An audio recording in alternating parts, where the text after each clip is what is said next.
deal with the constant noise and distraction. There is a special kind of magic that happens when we embrace solitude in nature. In quiet solitude, we find a space to breathe, to reflect, and to connect with the natural world around us. We lose ourselves in the beauty of a flower.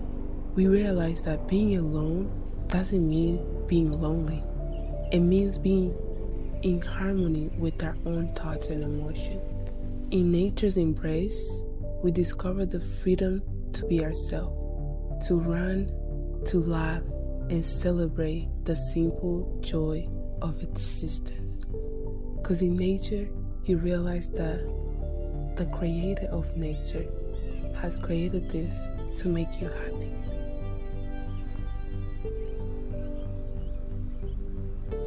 In moments of solitude, we found solace and inner peace.